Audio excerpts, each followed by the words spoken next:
तो सिबलिंग्स सबसे closest friends होते हैं, घर पे फ्रेंड्स मिल जाते हैं और वही होते हैं सिबलिंग्स। तो 3 भाई और एक बहन थी और उनके साथ उन्होंने अपना बचपन बिताया। पढ़े लिखे भले ही ना हो पर दिल उनका सोने का था। तो अब टीचर ने क्या किया, जानबूझकर कलाम को खड़ा किया और बोला जाके लास्ट बेंच में बैठ जा। दोनों बच्चों को अलग कर दिया। ऊपर वाले ने, बनाने वाले ने कोई भेदभाव नहीं किया, सबको इक्वल ट्रीट किया, सबको सेम चीज दी। तो हम कौन होते हैं उन्हें अलग कहने वाले, उनसे लड़ने वाले, right? Hello and a very very warm welcome to all my dear lovely students. बचपन अपनी लाइफ का सबसे बेस्ट टाइम अगर कोई है तो वो है बचपन। बचपन में इतनी सारी चीज़ें हमें सीखने को मिलती है और जो जो एक्सपीरियंसेस हमारे साथ बचपन में होते हैं वो लाइफ लॉन्ग हमारे लाइफ पे बहुत बड़ा इम्पैक्ट कर जाते हैं। आपका भी बचपन चल रहा है, so enjoy this to the fullest because you are going to miss this days for sure.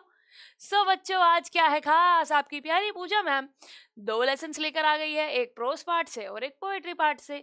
So today we will be covering my childhood and no man are foreign. तो इसीलिए अब आप समझ गए होंगे कि मैं बचपन की बातें क्यों कर रही हूँ। माय चाइल्डहुड, बचपन की बात हो रही है। किसके बचपन की बात हो रही है बताया जाएगा आपको। बड़ी इंटरेस्टिंग सी है ये कहानी, इंस्पिरेशनल स्टोरी है और इनके बारे में जितना जाना जाए कम है, क्योंकि ये एक मिसाल है। तो कौन है वो आप सभी जानते हैं, जल्दी से हम भी जान जाएंगे और आगे फिर हम बढ़ेंगे। नो मैन आर फॉरेन, सरफरोशी की तमन्ना अब हमारे दिल में है, देखते हैं जोर कितना बाजुए कातिल में है। युद्ध, वॉर, एक दूसरे को मार काट कर अपनी जीत हासिल करने का ये जो युद्ध चला आ रहा है ना, एट द एंड ये हमें कहाँ लेकर जाएगा सोचिए जरा। नुकसान हमारा भी होना है, नुकसान सामने वाले का भी होना है। तो क्यों ना इस दुनिया में पीस हो, शांति हो, अमन फैले। तो इसी प्यारे से कॉन्सेप्ट पर है ये poem no man are foreign. तो दोनों चीजों को आज हम करने वाले हैं। It's going to be super duper fun. So let's begin my dear student. सबसे पहले हम बात करेंगे माय चाइल्डहुड की। माय चाइल्डहुड बेटा एक बहुत ही इंटरेस्टिंग सी कहानी है। और किसके बचपन की बात हो रही है मैम? जी हाँ बेटा जी, आप सभी जानते हो, डॉक्टर APJ अब्दुल कलाम। कौन नहीं जानता इनके बारे में। इनकी लाइफ एक मिसाल है सभी के लिए। आखिरी दिन तक इन्होंने अपने देश के लिए काम किया है और पूरी उम्र देश के लिए काम किया है। करते करते ही एक दिन वो गुजर भी गए और उन्होंने जो लेगेसी क्रिएट की है उनके जितना ऊंचा शायद ही कोई बन पाएगा। So is a very very great man. And then no man are foreign is a poem. Okay, poem हम जानेंगे कि किस बारे में है, कैसे है, सारे पोएटिक डिवाइसेस को हम कवर कर लेंगे और बहुत ही उम्दा तरीके से इस पोएम को हमें है फिर ना फिनिश। ठीक है, सो इरादा काफी नेक है, तो बिना देर करे शुरुआत कर ली जाए। सबसे पहले बात होगी माय चाइल्डहुड की। तो जैसे कि मैंने कहा कि डॉक्टर APJ अब्दुल कलाम के बचपन की है ये कहानी। तो बचपन के कुछ किस्से, उनकी फैमिली में कौन कौन था, उन्होंने क्या कुछ किया, बचपन में बच्चे कैसे होते हैं, नोटी मस्ती करते हुए और बहुत कुछ सीखने की चाह रखते हुए, लाइफ में कुछ कर गुजरने की इच्छा जो इनमें होती है। सो वही है यहाँ पर। डॉक्टर APJ अब्दुल कलाम जब बच्चे थे तो कैसे परिवार में उनका जन्म हुआ, ये पूरी कहानी उसी के बारे में है। सो आई होप ये पिक्चर देखते आप समझ गए हैं कि ये कलाम सर हैं, है ना। तो चलिए जानते हैं कलाम सर की जिंदगी कितनी इंटरेस्टिंग थी। So as I told you, अगर मैं आपका इस कहानी का इंट्रोडक्शन देना चाहूँ तो मैं यही कहूँगी, ये पूरी कहानी का जो मेन प्लॉट है it revolves around doctor APJ Abdul Kalam. और ये जो पार्ट है ना इस लेसन का, ये उठाया गया है उन्हीं की बायोग्राफी से जिसका नाम है wings of fire. So wings of fire renown Indian figure doctor APJ Abdul Kalam की जिंदगी पर है। तो उसी किताब में से कुछ हिस्सा उठाया गया है, चाइल्डहुड का किस्सा। So my childhood story starts with a few instances describing Kalam's childhood। तो कलाम जी के बचपन की कहानियां सुना रहे हैं इस लेसन में हम लोग। And he had a long and a very tough journey। हम सभी जानते हैं कि ये जिंदगी आसान नहीं थी, इनके लिए तो बिल्कुल भी नहीं थी। Long and tough journey he had till he became a famous scientist and consequently the missile man of India. Life बड़ी टफ थी बट जो इन्होंने अचीव किया वो बहुत ग्रेट था। मिसाइल मैन ऑफ इंडिया कहा जाता था इन्हें। क्या कहा जाता था? Missile man of India. Okay, बहुत ही फेमस साइंटिस्ट ये बने। So the way Kalam has been brought up in a very simple family with high values। तो कैसे इनकी परवरिश हुई? बड़ी सिंपल सी फैमिली में हाई वैल्यूज के साथ। So Kalam talks about his family, siblings, friends who played an important role in reshaping his life and helping him become who he wanted to be। So जो ये आगे जाकर बने वो किस वजह से बने? उनके लाइफ में छोटे छोटे रोल्स प्ले किए जिन्होंने, उनकी फैमिली ने, उनके सिबलिंग्स ने, उनके फ्रेंड्स ने, उनके टीचर्स ने, है ना। तो कौन कौन है ये, क्या कुछ है खास, चलिए जान लेते हैं। सो बड़ी ही प्यारी सी है ये कहानी, कलाम जी के बचपन से जुड़ी हुई, कौन कौन लोग इन्वॉल्व थे, क्या कुछ उन्होंने किया, कैसा रोल प्ले किया और कलाम जी इस सब में क्या कर रहे थे, चलिए जानते हैं।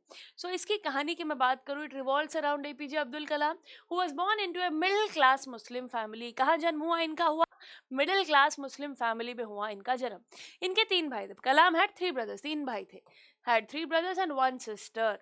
एक छोटी बहन, 3 भाई, who shared and enjoyed his childhood, जिनके साथ इन्होंने बचपन एंजॉय किया। तो सिबलिंग्स सबसे क्लोजेस्ट फ्रेंड्स होते हैं। घर पे फ्रेंड्स मिल जाते हैं और वही होते हैं सिबलिंग्स। तो 3 भाई और एक बहन थी और उनके साथ इन्होंने अपना बचपन बिताया। His parents were kind hearted and simple people. बड़े ही सिंपल लोग थे इसके माँ बाप, बड़े ही दरिया दिल थे, बड़े दिल के लोग थे। कोई भी इनके घर आता तो कभी भूखे पेट नहीं जाता। इनकी मदर बहुत प्यार से उनको खाना सर्व करती थी। ठीक है, इनके मॉरल वैल्यूज बहुत ग्रेट थे। ये ना ऐशो आराम की जिंदगी नहीं जीते थे, बट सारी ज़रूरतें इनकी पूरी की जाती थी और बढ़िया खुशी खुशी रहते थे। ओके, सो बड़ी ग्रेट इनकी मॉरल वैल्यूज थे। Kalam spent his entire childhood grew up living in his ancestral house, अपने पूर्वजों के घर में। ठीक है, बुजुर्ग जो उनके रहते थे जिस घर में, उसी घर में ये भी रहते थे, पूर्वजों के घर में। एंसेस्ट्रल हाउस मतलब पूर्वज। ठीक है, उनकी फैमिली के दादा दादी परदादा, ऐसे वो जहाँ रहते थे वहीं पर ये रहते। एंसेस्ट्रल हाउस, पूर्वज आप कह सकते हो, या फिर हमारा खानदानी आप मकान कह सकते हो, जहाँ पर हमारी पीढ़ियाँ रहती चली आ रही है ना, पीढ़ियाँ बहुत सारी यहाँ पर रही हुई है। सो एंसेस्ट्रल हाउस में ये यहाँ पे रहते थे। ओके, ना अब बात करते हैं फादर साहब की।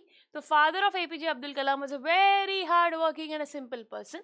बहुत ही मेहनती थे। उनका his entire focus and priorities were to fulfil the necessities of his family and provide them a decent life. जैसे कि मैंने कहा, एक फादर रोटी कपड़ा मकान बच्चों की ज़रूरतें पूरे करने के लिए भागता रहता है, और वही इनके पापा भी करते थे, काफ़ी मेहनत करते थे और एक डिसेंट लाइफ इन्हें देने में पूरा जोर लगा देते थे। Kalam's parents were not educated and consequently not rich. क्योंकि इसके पेरेंट्स पढ़े लिखे नहीं थे तो इसीलिए बहुत ज़्यादा रिच भी नहीं थे। Okay, but they had a heart of gold and high values of self discipline and honesty. पढ़े लिखे भले ही ना हो, पर दिल उनका सोने का था। सेल्फ डिसिप्लिन, ऑनेस्टी, बच्चों में इन्होंने बहुत इंपॉर्टेंट ट्रेड्स डाल दिए थे बचपन में ही। So they always urge their children to follow their dreams and never force their decisions on them. तो सबसे बड़ी बात थी, खुद ना पढ़े, है ना, खुद पढ़े लिखे नहीं थे वो, पर बच्चों को उन्होंने किसी चीज़ के लिए फोर्स नहीं किया। उन्होंने कहा तुम अपनी मेहनत करो, अपने सपनों को पूरा करो। सो बहुत ही अच्छा माहौल था घर में, मेहनत करो, पढ़ाई करो, अपने सपने पूरे करो। कभी उन्हें रोका टोका नहीं गया regarding the dreams. Okay, self discipline में रहो, ऑनेस्टी से रहो, मेहनत करो और अपने सपनों को पूरा करो। बहुत बढ़िया सीख इसके मम्मी पापा देते थे। तो अब ये मुस्लिम फैमिली में इनका जन्म हुआ है, बट कलाम इंडियन थे। देखिए, despite being a part of Muslim family, Kalam family strongly believed in practice secularism. Kalam Indian थे, हर रिलीजन को रेस्पेक्ट करते थे, और वो एवं ही नहीं करते थे बेटा, वो इसीलिए करते थे क्योंकि उनके पेरेंट्स ने उनको सिखाया। उनकी फैमिली एक सेक्युलर फैमिली थी, ऐसे कह सकते हैं हम। क्यों, चलिए बताती हूँ। They believed in equality of all religions and never belittled anyone in any regard, as they were strictly against social inequality. सभी धर्मों में मानते थे, सभी धर्मों को इक्वल समझते थे, किसी को नीचा छोटा बड़ा नहीं दिखाते थे कभी भी। ओके, फैमिली बड़ी खुशी से हिंदू फेस्टिवल्स भी सेलिब्रेट करती थी। तो आप समझ रहे हो, कोई भी यहाँ पर ऊंच नीच का माहौल नहीं था, ना ही बच्चों को ऐसा सिखाया गया था कि ये बड़ा है, ये ऊंचा है, ये छोटी जात का है। ऐसा कभी नहीं सिखाया गया, सब equal. Okay, so family happily enjoyed Hindu festivals and ritual. जैसे कि मैंने कहा, बड़े ही शौक से हिंदू फेस्टिवल्स और रिचुअल्स भी वो मनाते थे। So also a child Kalam heard a lot of stories of the prophet as well as Ramayana from his grandmother and mother, which is sweet and clear evidence of the fact that family had an open heart and mind regarding the nature of mankind. तो इसकी दादी, इसकी mummy इसको रामायण महाभारत की कहानियां सुना रही है यार। तो आप समझ पा रहे हो कि पेरेंट्स में कितना ज़्यादा एक ओपननेस है चीज़ों को लेकर। हम मुस्लिम हैं, हम इन्हीं का कुरान का ही मैं आपको समझाऊंगी, ऐसा कभी नहीं था। तो उनके परिवार में भी बहुत ही प्यार से उनको पुरानी हिंदू रिलेटेड चीज़ें भी बताई जाती थी, कराई जाती थी। बचपन में इन्होंने रामायण महाभारत सुनी हुई है अपने ही दादी नानी मम्मी से। समझ रहे हो आप? तो अब देख पा रहे कि कितनी सेक्युलर फैमिली है ये, कितनी सेक्युलर फैमिली है ये। अब हम बात करेंगे बचपन की। अगर बात हो रही है और दोस्तों की बात ना हो तो कैसे चलेगा। Childhood is incomplete without friends, तो वही यहाँ होने वाला है। Okay, this held in the case of Kalam too. तो कलाम जी के केस में भी चाइल्डहुड दोस्तों के बिना अधूरा। चलिए उन दोस्तों की बात करते हैं। कलाम जी के 3 क्लोज फ्रेंड्स थे। He had 3 close friends while growing up who had a great influence and positive impact in his life. तो दोस्तों का काफ़ी पॉजिटिव इम्पैक्ट पड़ सकता है, पर अगर दोस्त अच्छे ना हो तो नेगेटिव इम्पैक्ट भी पड़ सकता है। तो इनके 3 दोस्त थे जिनका पॉजिटिव इम्पैक्ट पड़ा कलाम पर। देखते हैं क्या। They always supported and motivated each other to be in a better every day. हमेशा एक दूसरे का साथ निभाते, सपोर्ट करते, हर दिन बेहतर बनने की कोशिश करते। So all these friends were from different cultural backgrounds but blended well with each other. अलग अलग बैकग्राउंड से होने के बावजूद भी बड़े ही साथ में, बड़े ही खुश रहते थे ये। तू ऐसा, मैं वैसा क्यों नहीं, ये ऐसा क्यों है, ऐसा कुछ नहीं होता। बड़ी खुशी से ये लोग साथ में अलग अलग कल्चरल बैकग्राउंड्स होने के बावजूद भी दोस्त बने रहते। तो बच्चों का यही होता है, ऊंच नीच, ऊपर नीचे, पैसा वैसा कोई नहीं देखता, बस वाइब मैच होनी चाहिए। वही इनके साथ हुआ। So there was no trace of racism और डिस्क्रिमिनेशन। कोई भेदभाव नहीं, कोई काले गोरे का भेदभाव नहीं यहाँ पर, but just love and brotherhood, प्यार और भाईचारा इनमें था। ओके सो इनमें काफी खुशी से ये जीते थे। While growing up a lot of layers get added on in everyone's life। जी धीरे धीरे जैसे जैसे बढ़ते चले जाते हैं जिंदगी में, अलग अलग लेयर्स आते चले जाते हैं रिस्पॉन्सिबिलिटीज के, है ना, मेहनत करनी पड़ती है, जिम्मेदारियों के आपको हिसाब से चलना पड़ता है, which includes layers of responsibilities, decisions etcetera. बचपन मैंने जैसा कहा बहुत सुंदर होता है, मस्त होता है, पर बड़े भी तो होना पड़ता है, लाइफ के डिसीजंस लेने पड़ते हैं, आगे अपने लाइफ में कुछ बड़ा करने के लिए मेहनत करनी पड़ती है, अलग राह भी चुननी पड़ सकती है। कलाम जी ने भी लाइफ में ऐसा ज़रूर किया था। ठीक है सो अब इनकी यारी दोस्ती के बारे में पता चला तो इनकी लाइफ का ना एक बड़ा ही फेमस किस्सा है, एक इंस्टेंस है जो जिक्र किया इन्होंने अपनी किताब में भी, जो हमारे लेसन में भी है। चलिए वो जानते हैं क्या है। बचपन का किस्सा है वो। Okay the story prominently highlights an instance from Kalam childhood when he was in 5th grade. याद रखना ये कब हुआ था, जब कलाम 5th क्लास में थे। 5th क्लास में जब थे क्या हुआ, ये पेपर में भी पूछ सकते हैं बेटा, बहुत ज़रूरी है ये इंसिडेंस, याद रखिएगा। सो कलाम जनरली ना उनको हैबिट थी कैप पहनने की, मुस्लिम बच्चे कैप्स पहनते हैं। Okay he was wearing A cap which gave him a distinct Muslim look. Cap देख के कोई भी पहचान सकता है कि हाँ भाई ये मुस्लिम बच्चा है। Okay so also he like to sit on the same bench with one of his classmates named Ramanatha. तो उनका एक दोस्त था रामनाथा जिसके साथ वो क्लास में बैठे थे। ओके 3 दोस्तों में एक दोस्त रामनाथा भी थे, तो साथ में बैठते थे। तो now whose father was a Hindu priest. तो रामनाथ नाम से ही समझ पा रहे हो आप, एक हिंदू बच्चा, उसके पापा पुजारी थे, हिंदू प्रीस्ट थे। प्रीस्ट का मतलब होता है पुजारी। ओके सो ये दोनों बच्चे बैठे आराम से। As children they both always felt happy sitting next to each other. बच्चों को एक दूसरे के साथ टाइम स्पेंड करना पसंद था, रामनाथा को और कलाम को। तो साथ में बैठे थे बेंच पे, फर्स्ट बेंच में। अब हुआ ये, एक नया टीचर आया। There was a new teacher who showed signs of narrow mindedness and therefore couldn't tolerate this beautiful bond. एक टीचर बड़ी ही छोटी सोच का निकला। उसने क्या किया, उसे पसंद नहीं आया एक मुस्लिम और हिंदू बच्चा साथ बैठा है, छोटी सोच, नैरो माइंडेडनेस दिखाई, है ना। And he made a deliberate attempt to shift Kalam to the back bench so that the two friends could no longer sit together. तो अब टीचर ने क्या किया, जानबूझकर कलाम को खड़ा किया और बोला जाके लास्ट बेंच में बैठ जा। दोनों बच्चों को अलग कर दिया, हिंदू मुस्लिम का भाईचारा, दोस्ती को तोड़ दिया। Okay, this instance broke the hearts of Kalam and his friend Ramananda। तो बड़ा ही दिल टूट गया, दोनों ही बच्चों को बुरा लगा, बहुत बुरा लगा कि ऐसे कैसे मुझे उठा के भेज दिया। सो दोनों अपने घर गए और अपने मम्मी पापा को बता दिया। Both the children inform their parents. और अब देखना क्या होगा, मजा आएगा। ठीक है ये सैड इंसिडेंट के बारे में बताया। To which Ramanatha's father came to meet their teacher and asked them to stop spreading communal hatred and social inequality. तो कलाम के पापा भी कुछ रिएक्ट करते, उससे पहले रामनाथा के पापा ने आके टीचर से बात करके बोला अभी के अभी ये हेट्रेड, ये इंडिफरेंस बंद करो, चुप, ऐसा नहीं कर सकते आप, stop it right away. You can not create a communal feeling हमारे बच्चों के दिमाग में मत डालिए आप। ओके सोशल इनइक्वालिटी मत डालिए आप, नफरत मत डालिए। ही इवन डिमांडेड एन अपॉलॉजी। उन्होंने टीचर से माफ़ी भी मंगवाई और वार्न किया कि अगर ऐसा दोबारा करेंगे तो बस बहुत हो गया। And warn in case if the teacher refuses then he must quit. तो हम बच्चों को ले जाएंगे भाई हमारे स्कूल से, अगर तुम्हारे टीचर ये सिखा रहे तो हम क्यों रखे बच्चों को। बल्कि उन्होंने काफ़ी डराया, गुस्सा भी किया और टीचर से माफ़ी भी मंगवाई। एंड यस द टीचर डर के मारे quickly made an apology and reform the behaviour. तो अपना बिहेवियर को बदला और माफ़ी भी मांगी। ठीक है तो आप समझ पा रहे हो रामेश्वरम के छोटे से गांव में कितना कुछ हो रहा है यहाँ पे। ओके तो जो टीचर ने गलत हरकत की उसके लिए उसको माफ़ी भी मांगनी पड़ी और उसको सुधरना भी पड़ा। ओके एक और किस्सा था। There was another instance from Kalam childhood which never fails to touch the hearts of people. एक और किस्सा है जो आपका दिल छू जाएगा।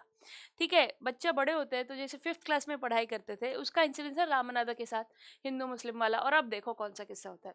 There was an occasion where Abdul Kalam मतलब अब्दुल जी कलाम, अब्दुल, किसी भी नाम से डिनोट किया जा सकता है। He was invited by his science teacher and invited him to come home for dinner. तो ना इसके साइंस टीचर बहुत काफ़ी इम्प्रेस थे अब्दुल कलाम से, पढ़ाते थे उसको, तो एक दिन बोला तो मेरे घर आ जा खाना खाने।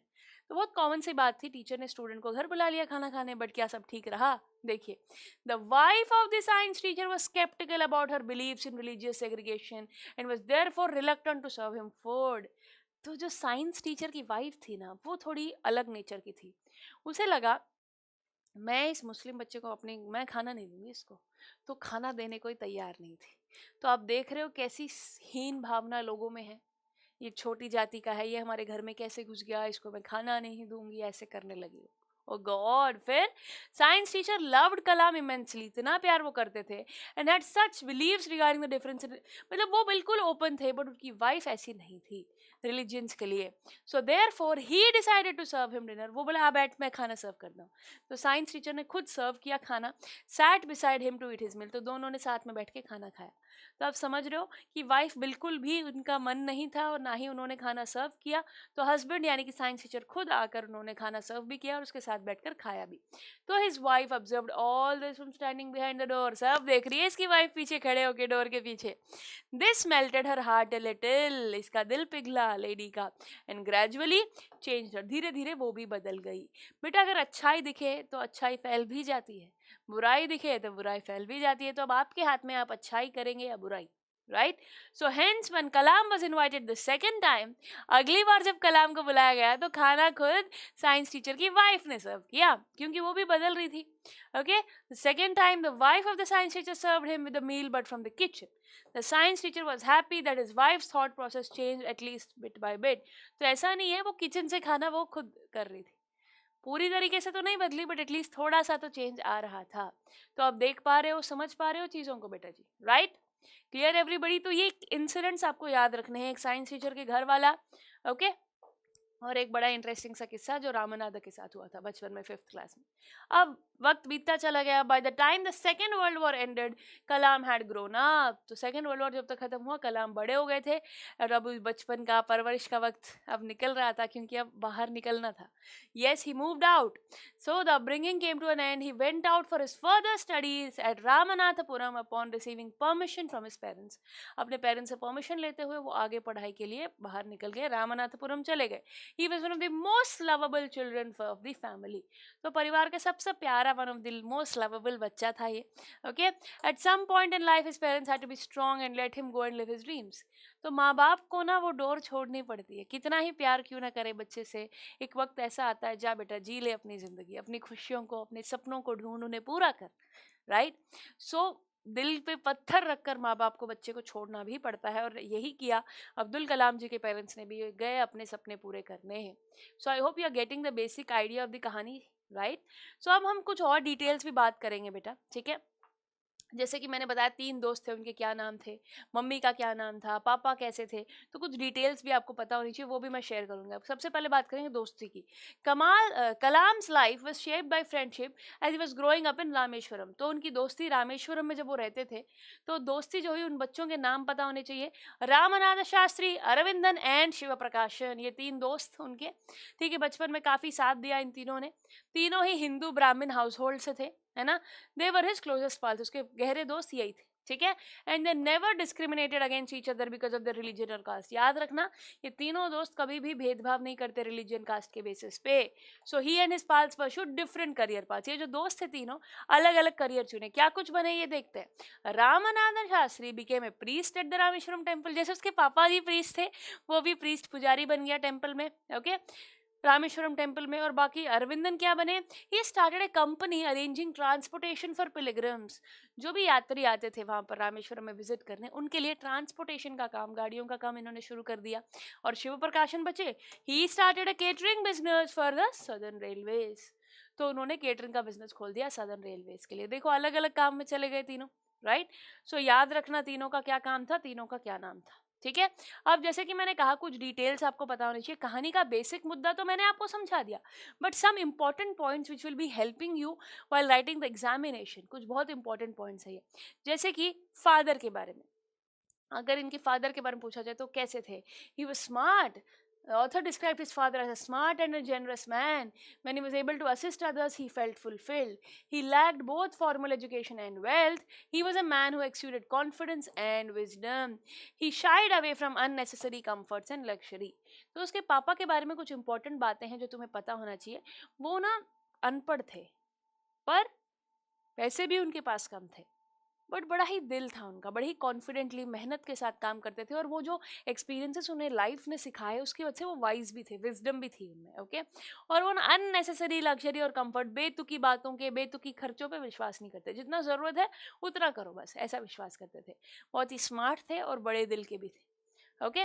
वो लोगों की जब मदद कर पाते थे उसे बड़ी खुशी होती थी. Felt fulfilled when he help someone, है ना. बड़े अच्छे दिल के थे, किसी की मेहनत करते थे, किसी की मदद करने पर उन्हें खुशी मिलती थी. फादर के बारे में ये बातें आपको याद रखनी. बाकी आई बात मदर की, तो इस mother was a noble women. बहुत ही बड़े दिल की, नेक दिल की औरत थी, बड़े गुड हार्ट के साथ. She use to be able to feed a huge group of people. बहुत सारे लोगों को एक साथ खाना खिलाती थी. जब भी उनके घर कोई आता था तो बढ़िया खाना खिला के ही भेजती थी. She possessed all of the characteristics of A traditional Indian mother. एक ट्रेडिशनल इंडियन मदर कैसी होनी चाहिए बेटा? वो सारे कैरेक्टरिस्टिक्स थे आशी अम्मा में, यानी कि हमारे अब्दुल कलाम जी के मदर में. ठीक है. और इनका जन्म कहाँ हुआ था? He was born into a Tamil family, from the middle class family थी.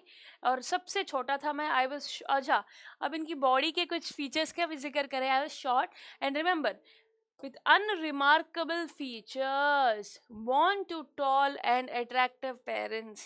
मतलब दोनों ही पेरेंट्स इसके टॉल थे और ये थोड़ा छोटा सा था. मतलब बहुत ज़्यादा सुंदर फीचर्स नहीं थे इसके. अनरिमार्केबल मतलब ऐसे नहीं था कि भाई अरे अरे सराहना के लायक, नॉर्मल सा था. ठीक है.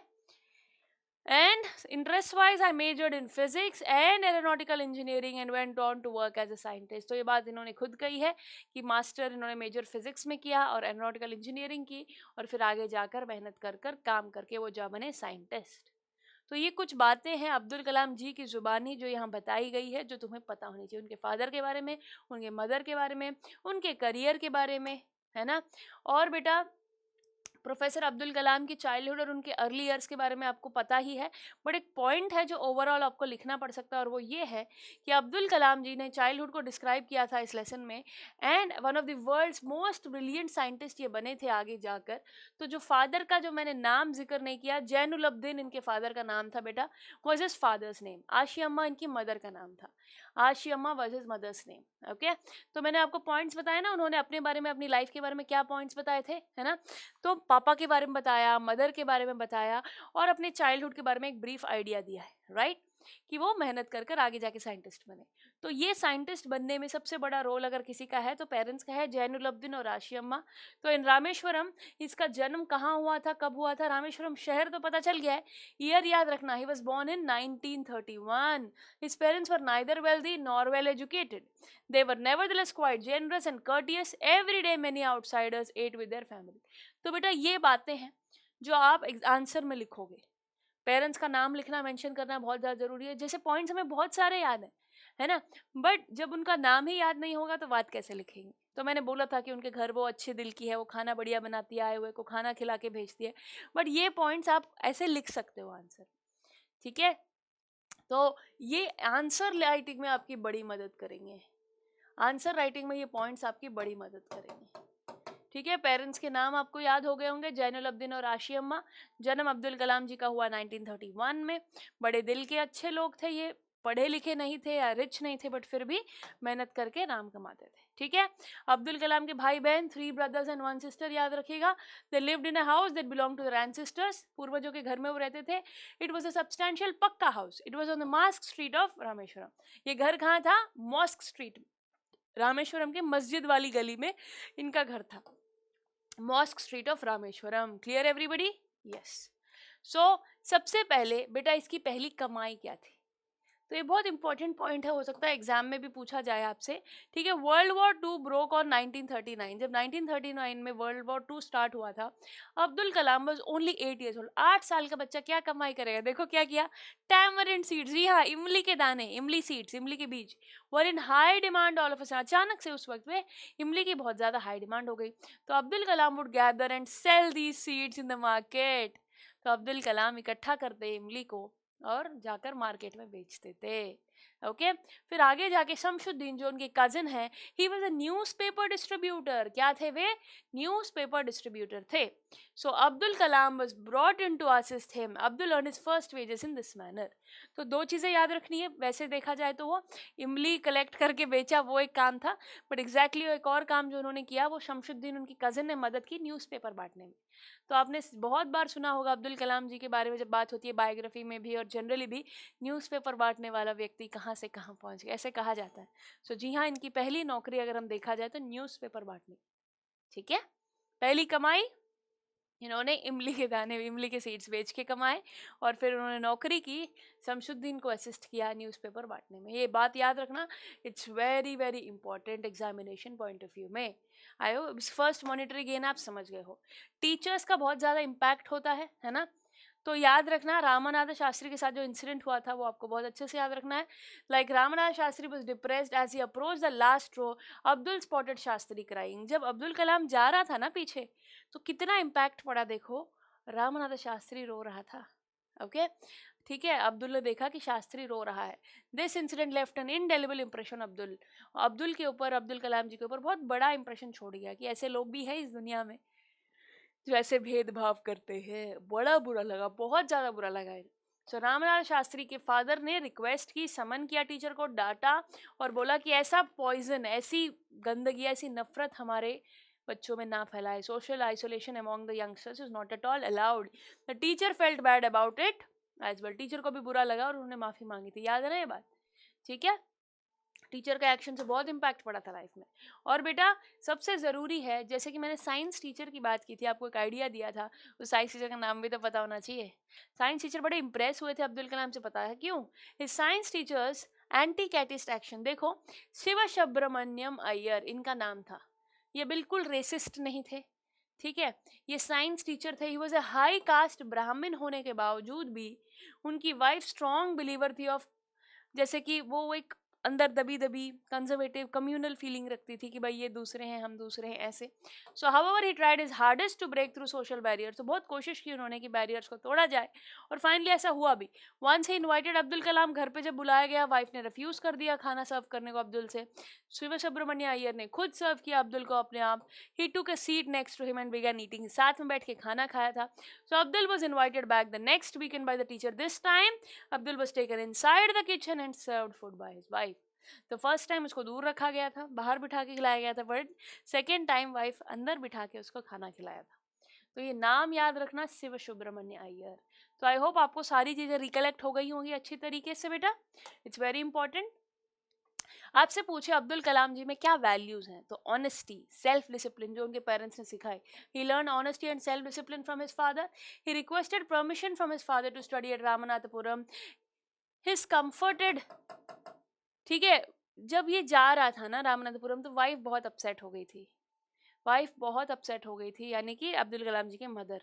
तो उन्होंने काफ़ी प्यार से उनको कंफर्ट किया, जो कि काफ़ी अपसेट हो गई थी। तो समझाया कि कोई बात नहीं, ज़िंदगी में बच्चों को अपने सपने पूरे करने के लिए जाना ही पड़ेगा। ठीक है, अब आप बोलोगे मैम कैसे समझाया? देखिए कैसे समझाया। Abdul Kalam's father's words to comfort Kalam's mother.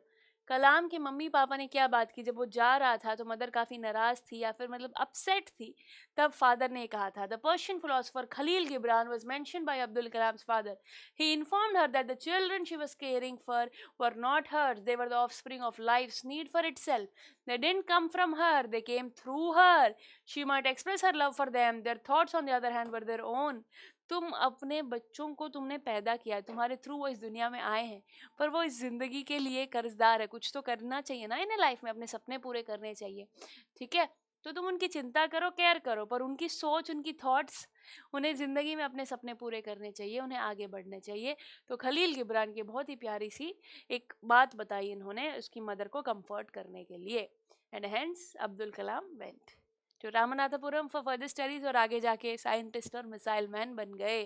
तो आई नाउ होप कि आपको सारी इंपॉर्टेंट डिटेल्स बहुत अच्छे से समझ आ गई है। एंड हेंस कंक्लूजन यही रहेगा कि माई चाइल्डहुड जो लेसन है वो कलाम्स डिटर्मिनेशन है, how his life changed while he undergoes different encounters in his childhood.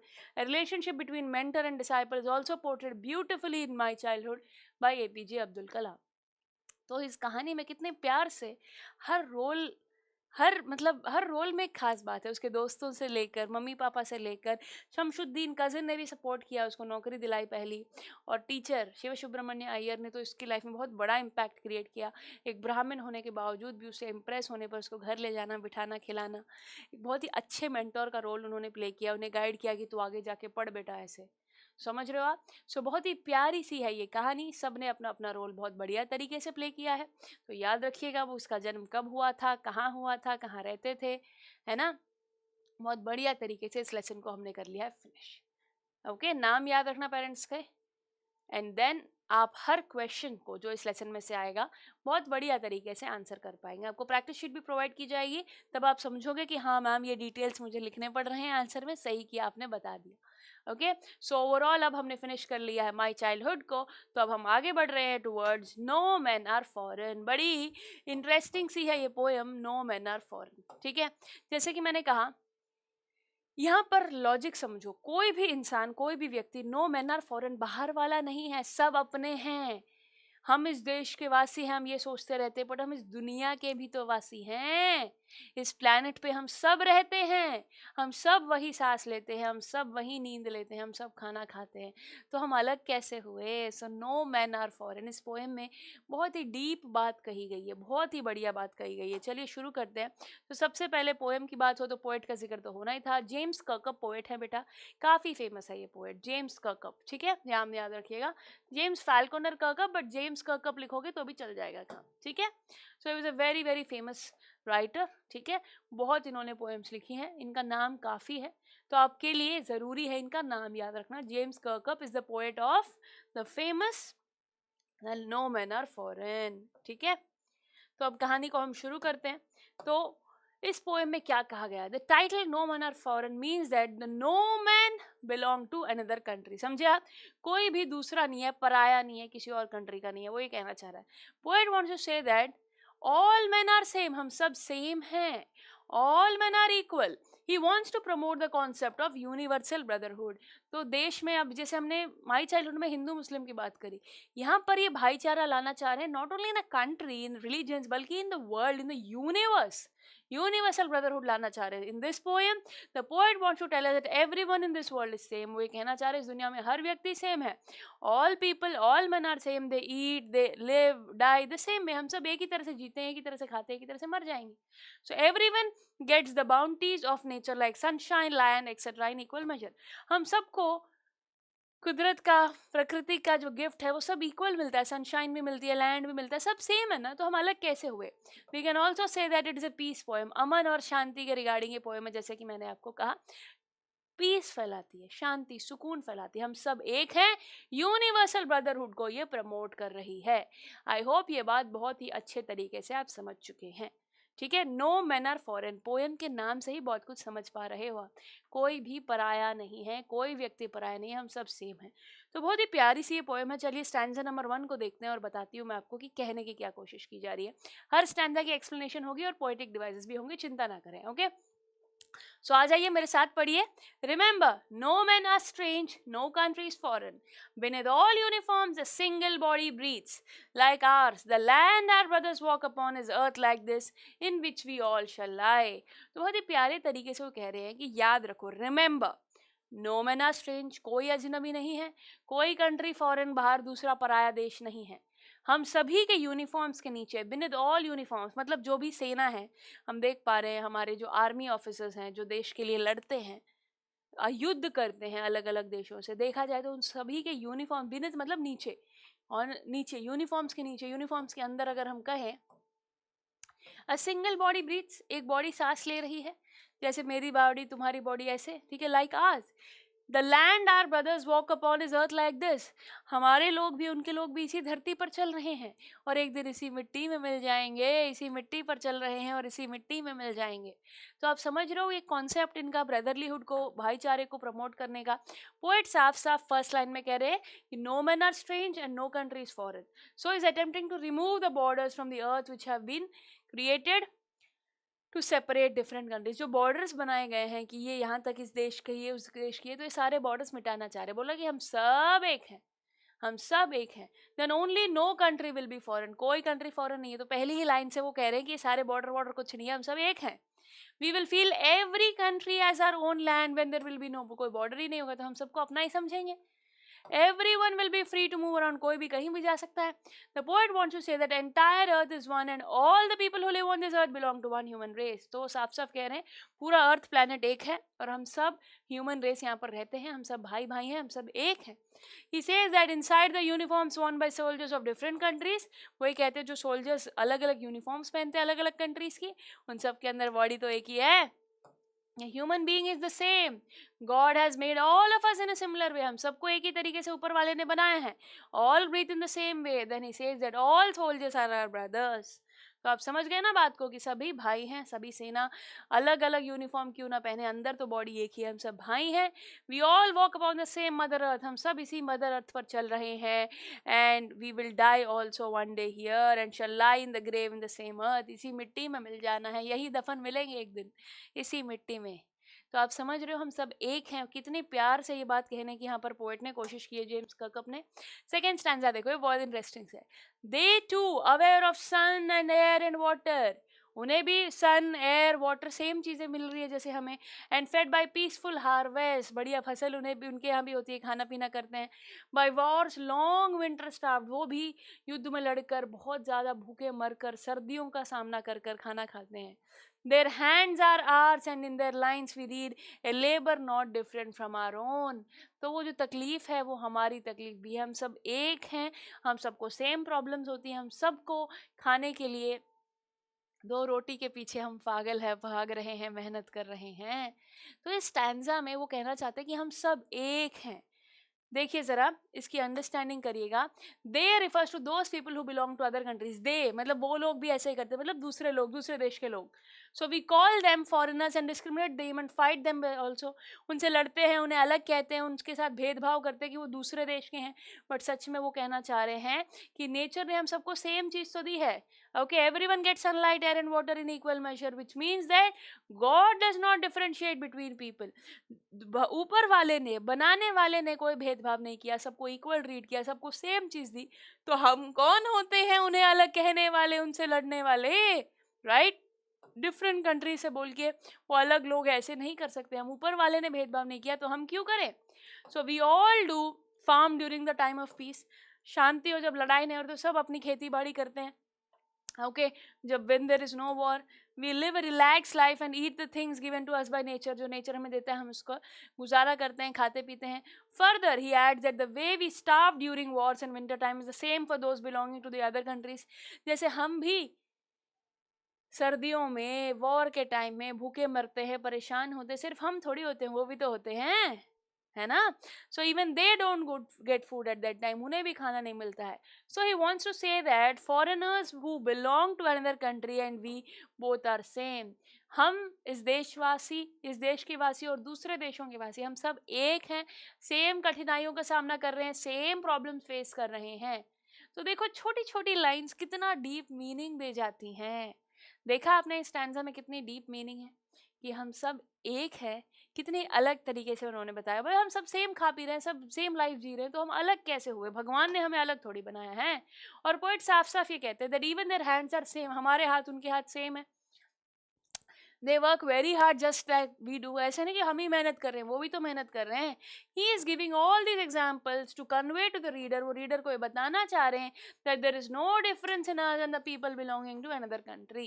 तो ये सारी बातें कि भगवान ने, ऊपर वाले ने हमको सेम चीज़ें दी है, हम सबके पास सेम हाथ है, हम सब मेहनत कर रहे हैं, हम सब परेशान हैं वक्त पे, हम सब खुशी खुशी जीते हैं, तो हमारी लाइफ सबकी सेम है सिचुएशन के हिसाब से। There is no difference in us and people belonging to another country, हम में और उन लोगों में कोई फर्क नहीं है, ये बताने की यहाँ कोशिश की जा रही है, पीस लाने की, अमन और शांति लाने की यहाँ कोशिश की जा रही है।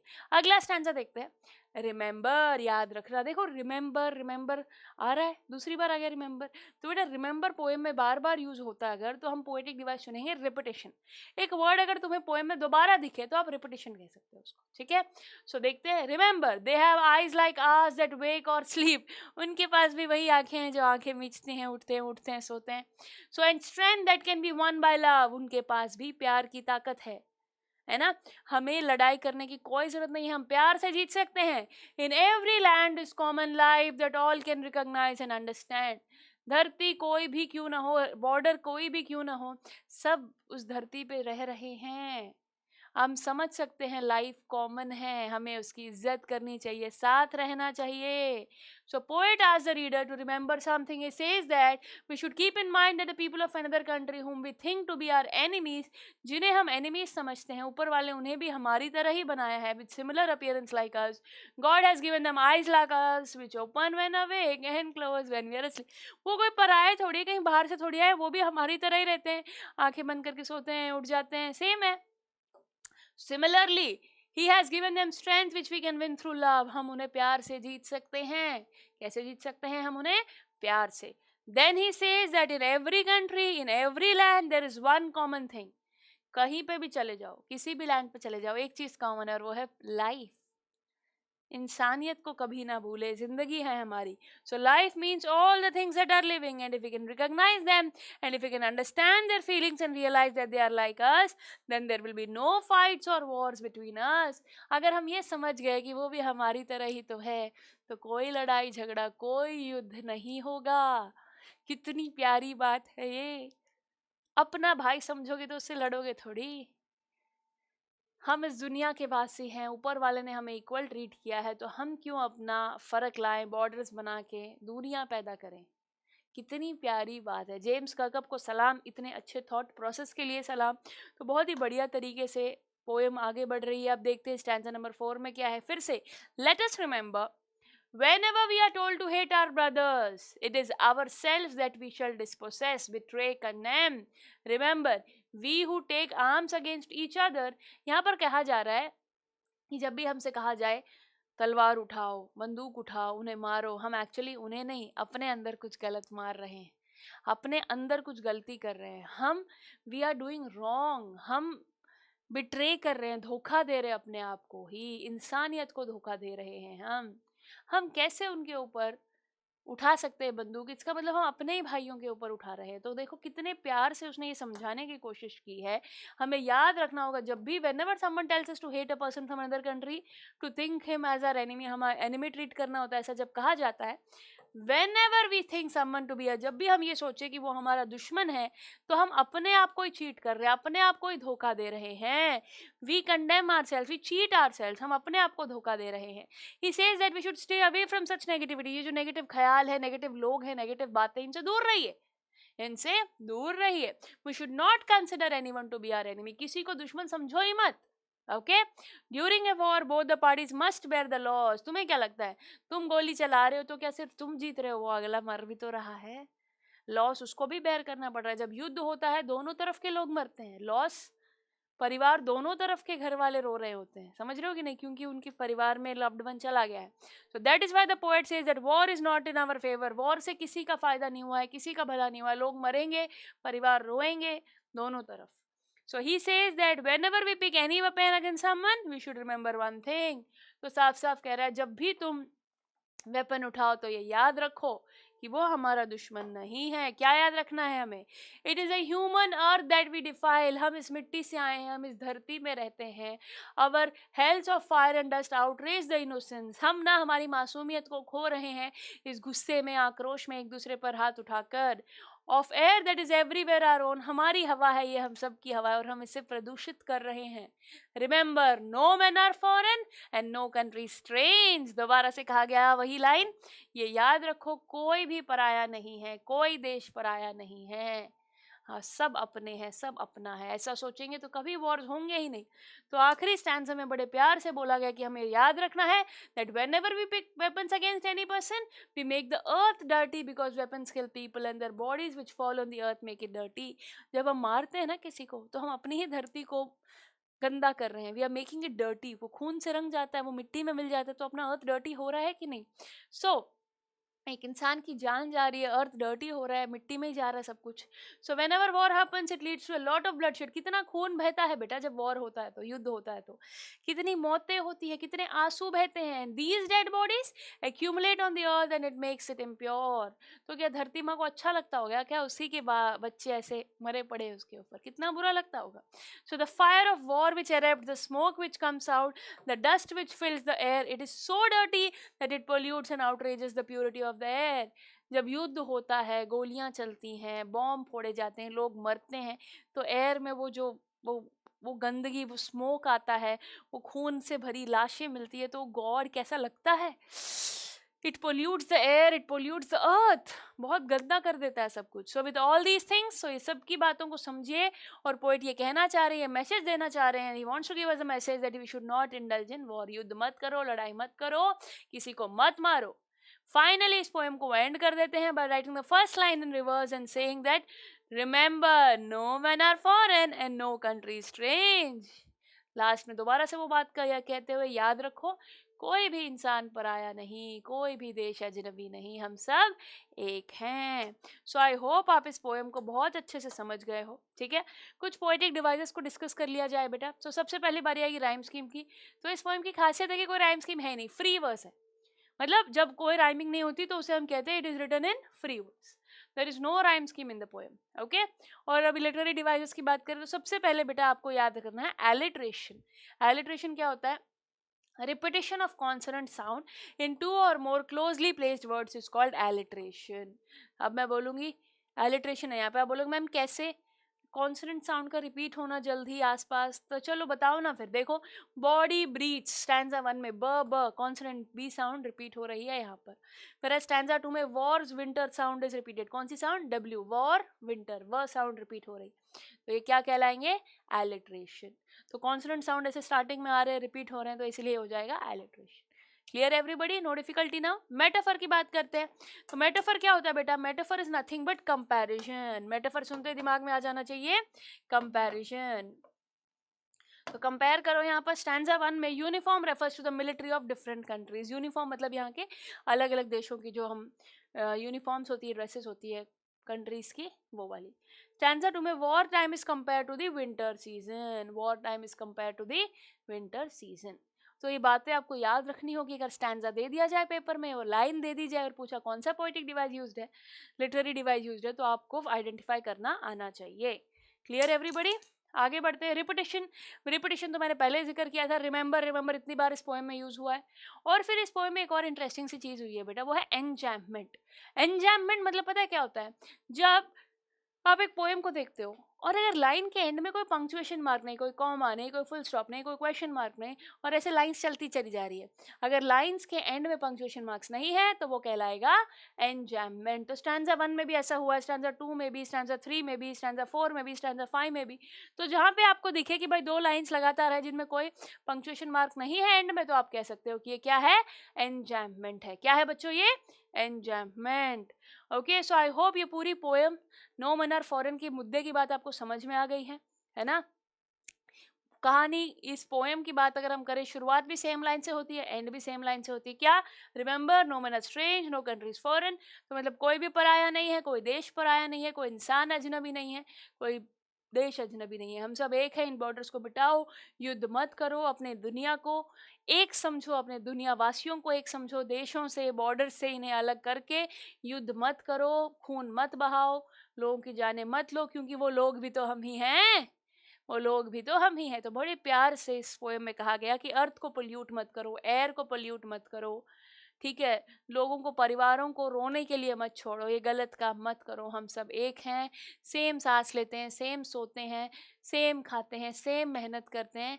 तो बड़ी प्यारी तरीके से इस बात को यहाँ पर बताया गया. चाहे कितने ही बॉर्डर्स हो, फेंसेस हो, अलग अलग भाषाएं क्यों ना हो, बट हम सब एक हैं. अमन और शांति फैलाए रखें. तो यही बात यहाँ पर समझाने की कोशिश यहाँ पर की जा रही है. तो देखिए यहाँ पर पोएट साफ साफ ये बात यहाँ पर कह रहे हैं कि चाहे कितनी ही दूरियां क्यों ना हो, इन दूरियों को दूरियां नहीं, बॉर्डर्स को बॉर्डर्स नहीं समझो, बल्कि हम सब एक हैं. So clear everybody?